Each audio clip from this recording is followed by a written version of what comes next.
So far, our networks have classified and predicted. Now we meet a different kind, networks that learn by trying to recreate their own input. It sounds pointless. Why copy something you already have? But forcing a network to rebuild data through a tiny bottleneck teaches it the essence of that data. And with one twist, it learns to create. An autoencoder has a simple shape. It takes an input, squeezes it down through a narrow middle layer, then tries to rebuild the original on the other side.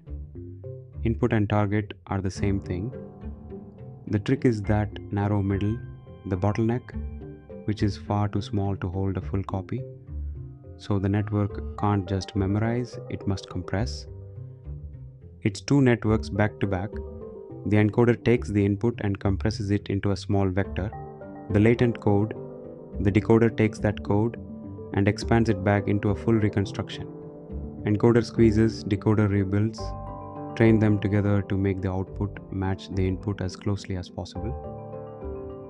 That little vector in the middle is the whole point.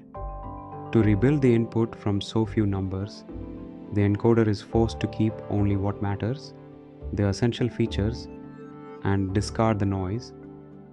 The latent code is a compressed, meaningful summary of the input, its dimensionality reduction learned by a neural network. This is immediately useful. Feed in a noisy image and ask it to rebuild the clean one, and you get a denoiser. Use the tiny code as a compressed representation, and for anomaly detection, train it on normal data, and anything it reconstructs badly is by definition unusual. The reconstruction error itself becomes a signal. Here's the limit. A plain autoencoder learns to compress and rebuild real inputs, but its latent space is full of holes. Pick a random point in it and decode, and you usually get nonsense. The codes for real data are scattered unpredictably, with gaps in between. We can compress, but we can't reliably generate something new. The variational autoencoder fixes this with one change. Instead of mapping each input to a single point, the encoder maps it to a small cloud, a probability distribution, a mean, and a spread. We then sample a point from that cloud to decode. The code is no longer a fixed dot, it's a fuzzy region. That fuzziness is what makes it generative. Why does that help? Because forcing every input to a soft cloud and pushing all the clouds to overlap into one tidy shape fills in the gaps. The latent space becomes smooth and continuous. Every point now decodes to something sensible.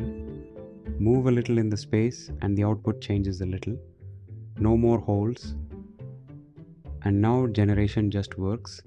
Sample a random point from that smooth space, hand it to the decoder, and out comes a brand new plausible example. A face that never existed, a digit nobody wrote. Walk smoothly between 2 points, and the output morphs smoothly from one thing into another. The VAE doesn't just compress, it creates.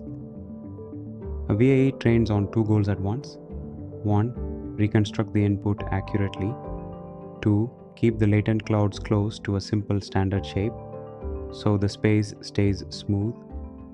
These pull against each other. Perfect reconstruction wants sharp, separate codes. A tidy space wants them blurred together. The balance between them is the whole art.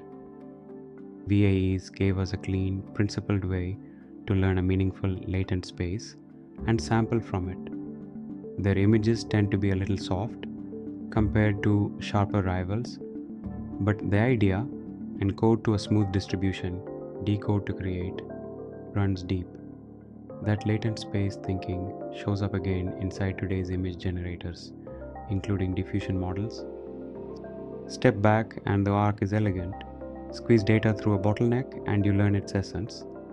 Make that bottleneck a smooth probability space and you can wander it to generate brand new data, from copying the input to imagining new ones, all from the discipline of a narrow middle. So that's autoencoders and VAEs. Learn to rebuild your input through a bottleneck, and with the variational twist, turn that bottleneck into a space you can sample to create. It was one of the first ways networks learned to generate. Next time a wilder approach, two networks locked in a duel, GANs. See you there.